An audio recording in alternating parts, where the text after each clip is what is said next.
Two nations are getting on each other's nerves, and diplomats are getting expelled. Ottawa accuses a Chinese diplomat of targeting a Canadian lawmaker who's critical of China's human rights records. Beijing retaliated on the other side, ousting a Canadian diplomat. The two nations have clashed since the detention of Huawei executive Meng Wanzhou in 2018 and Beijing's subsequent arrest of two Canadians on espionage charges. This program is brought to you by Preserve Gold, the #1 precious metals IRA provider. Call 855-962-3322.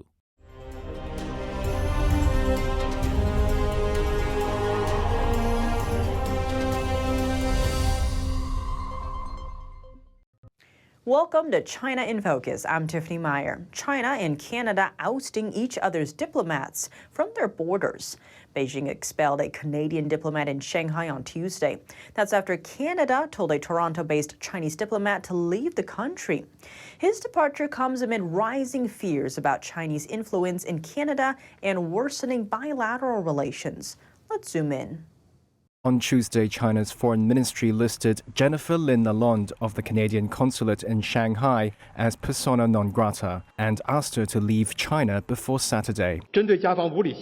Foreign Ministry spokesperson Wang Wenbin said in a news briefing the move was justified and necessary and a countermeasure to Canada's unreasonable actions. The move came after Canada on Monday expelled Chinese diplomat Zhao Wei. Canada alleged Zhao, who was based in Toronto, of foreign interference. He was accused of targeting Canadian MP Michael Chong, a conservative lawmaker and critic of China's treatment of its Uyghur Muslim minority. Canadian spy agencies authored a report in 2021 warning of potential threats to Chong and his Hong Kong-based family. Chong praised Zhao's expulsion on Monday, but said it came late.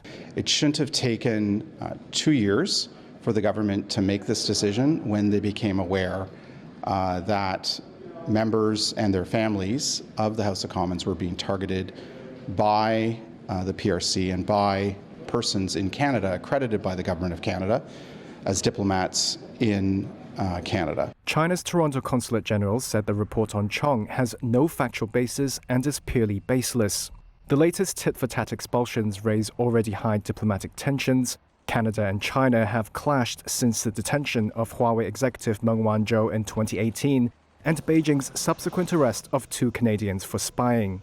Since then, Canadian media, citing unnamed intelligence sources, have reported on alleged schemes run by the Chinese government to interfere in Canada's last two elections, prompting Canadian Prime Minister Justin Trudeau to appoint an independent special investigator to probe those allegations. Based on analysis by the Epoch Times, Toronto-based Chinese diplomat Zhao Wei actively participated in functions held by certain Canadian organizations. Those groups are said to share a pro-Chinese Communist Party stance. In a report by the Globe and Mail, a national security source described Zhao as a suspected intelligence actor. Beijing taking aim at foreign consulting firms, and its latest decision are sending a chill to the business community in China. Chinese authorities raided the offices of an American consulting firm called Capvision on Monday. Authorities inspected the company's offices in Shanghai, Beijing, Suzhou, and Shenzhen. They questioned employees and took photos of servers and hard drives of this prominent international company. Here's the full story. Chinese state media saying the nationwide campaign aims to clean up China's consulting industry. Chinese media reports accuse Capvision of tapping officials for sensitive information to help its clients. The raid comes after China revised its sweeping anti-espionage law. The update broadened the scope of what the Chinese regime considers espionage, but it didn't outline where the boundary is between espionage and normal information collecting in business. 2 weeks ago, U.S. consulting giant Bain & Company said Chinese police questioned staff in its Shanghai office. That's 1 month after another U.S. firm, Mintz, saw a similar incident. The company's Beijing office was raided and shut down, with 5 employees detained at the time. All of them are Chinese nationals. Chinese authorities accused the due diligence firm of illegal information gathering. The U.S. Chamber of Commerce warned last month that the risks of doing business in China are on the rise due to Beijing's growing scrutiny on American companies. Capvision has headquarters both in New York and Shanghai. The company specializes in connecting experts with clients. Over 70% of its employees are based in China. Beijing's new anti-spy law is set to take effect in July. It covers a broad lineup of information transfer methods that Beijing now deems relevant to its national security. We spoke to some Chinese experts for their take on the issue. Commenting on the amendments, rights lawyer Wu Xiaoping warned of what he called an era of red terror in communist China. After years of repression at home, Beijing is gradually pushing its repression toward the outside world with a legal corpus on so-called national security. The amendments came amid a series of high-profile cases involving foreign executives and international companies. Last month, authorities in Beijing raided a local office belonging to U.S. due diligence company Mintz Group. 5 staff members were arrested. Over in Shanghai, police questioned employees of U.S. consulting firm Bain & Company. An earlier arrest concerned an executive of Japanese drug maker Astellas Pharma. Speaking to a D.C. think tank, U.S. Ambassador to China Nicholas Burns calls the law an intimidation. He said it can make routine business, like due diligence, illegal. But why is China acting so aggressively while it continues trying to woo back foreign investors on the other end? The most notable trait of Xi's reign is that he puts security ahead of so-called development. The Chinese Communist Party isn't afraid. It believes that Western companies still have to rely on China's big market if they want to make money. On top of a potentially chilling effect on foreign investment, the new law could lead to further clampdowns on dissidents. Wu said Beijing can now name any foreign group or individual as a spy and interpret actions at will. That's very scary. For people inside China, simply a cup of tea or a chat with someone from a foreign organization or diplomatic envoy, or even a person of foreign nationality, could be seen as an act of espionage. Under the new law, all documents, data, files, and objectives could be tied to spying activities. That could spell risk for media coverage, lawyers, and others, like international groups looking into human rights situations in China. For instance, if human rights activists collect evidence of corruption or lawlessness, they could be detained for possessing or using spying equipment. In China, espionage cases are usually tried behind closed doors. A commentator said the law serves as a handy weapon for Beijing to dispose of its enemies. Whenever it comes to so-called espionage, there's no legal procedures, no public hearings in China, and no way for the outside world to learn about the situation. In one example, Beijing held 2 Canadians for nearly 3 years on espionage charges. The 2018 arrest came after Ottawa detained Huawei executive Meng Wanzhou. That was on a U.S. warrant over the company's dealings in Iran. Florida seems to be zeroing in on the Chinese Communist Party. Governor Ron DeSantis signed 3 bills Monday, all of them designed to counteract Beijing's influence in the state. NTD's Daniel Monahan has more on what the new laws mean for Florida. The first bill addressed buying property in the Sunshine State. It limits purchases of farmland and land near military bases and critical infrastructure by any CCP-related entities. Our food security is also national security, and so we don't want the CCP in charge of any of the food production. Next up is education. The Florida governor says it is essential to root out the CCP influence in Florida's education system. According to DeSantis, the Chinese regime has done an effective job at identifying the soft underbelly of American society. And they've been able to expand their influence in academia tremendously. Part of the reason because they're throwing a lot of money around. And so in Florida, we say, not here, not on our watch. The new law will prohibit state colleges and universities from accepting any gifts or grants from the CCP. DeSantis says the steps will stop any CCP influence in Florida from grade school to grad school. A third law addresses CCP-affiliated apps and aims to protect digital data from Chinese spies.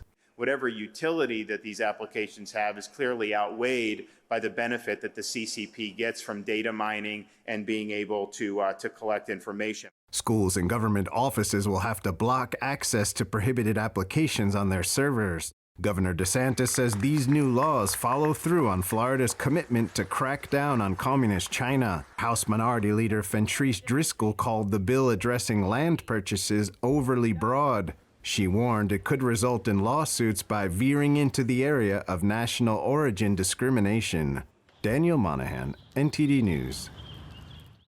Now we turn our attention to the Indo-Pacific region. Taiwan officials say they're in talks with the U.S. over a $500 million weapons package.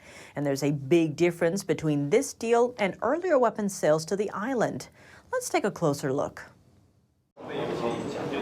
Taiwan's defense minister said on Monday that Taiwan is in talks with the Biden administration about a fast-tracked $500 million weapons package from the U.S.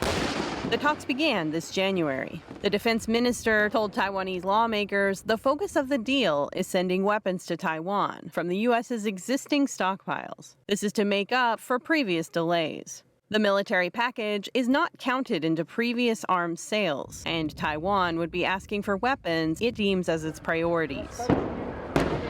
In the 2023 budget, Congress authorized up to $1 billion worth of weapons aid for Taiwan. Biden can use presidential drawdown authority to transfer arms and services from U.S. stockpiles without congressional approval each time. Since the war in Ukraine, Taiwan has been complaining of delays in the delivery of weapons purchased from the U.S., but that could be changing soon. Taiwan's defense ministry said last week the U.S. will be delivering the high-mobility artillery rocket systems ahead of schedule in 2026. Certain Western nations are withdrawing from China. Over the last 2 years, at least 8 Dutch cities and 2 provinces have split from their Chinese sister cities. The term sister cities defines a long-term partnership between 2 cities in 2 different countries, mainly focused on trade and culture exchange. The Netherlands isn't the only nation skeptical of these strategic partnerships with China. Some U.S. lawmakers fear sister cities could enable Beijing to infiltrate the U.S. and further advance its economic goals. In April, U.S. Senator Thom Tillis introduced a Sister City Transparency Act, which calls for the creation of a government accountability office. The office would review sister city partnerships in the U.S., especially with China. Tillis said that the bill seeks to protect cities from any potential threat of espionage the Chinese Communist Party may impose. As of 2019, the U.S. had 157 sister city partnerships with China. That includes New York with Fuzhou, Washington, D.C. with Beijing, Los Angeles with Guangzhou, Chicago with Shanghai, and Boston with Hangzhou. A Chinese spacecraft returned to Earth Monday following an over 9-month orbit. Chinese state media says its trip marks an important breakthrough for China's reusable spacecraft technology and that it would make future space missions less expensive. Authorities haven't given any details about the spacecraft, like what technology it uses, how high it flew, and where its orbits had taken it. Some experts speculate that the craft could be used to gather intelligence or monitor sensitive areas. Adding Beijing could also use the craft to send small satellites or sensors into space.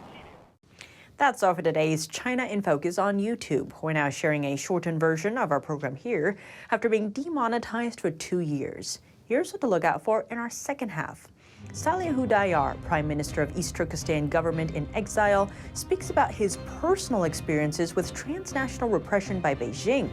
He also shares his perspective on President Biden's response to solar panel import tariffs and the slave labor concerns in the industry.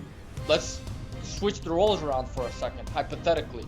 Would we as Americans, if we're Americans being forced to make these slave labor products, to make these solar panels, would we be happy if some country across the world was, saying, oh, we're going to be tough on human rights, but, we're going to continue and accept this slave labor that was produced by American slave labor? A solar panel that was produced by American slave labor, even though we claim to be tough on human rights. The full episode is available on our partner platform, Epoch TV. To sign up, click the link down below. Thanks for watching China in Focus. I'm Tiffany Meyer. See you tomorrow.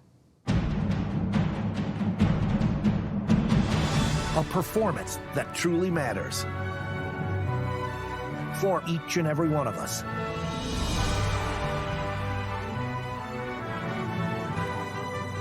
This is what you've been waiting for. See it at least once in your lifetime.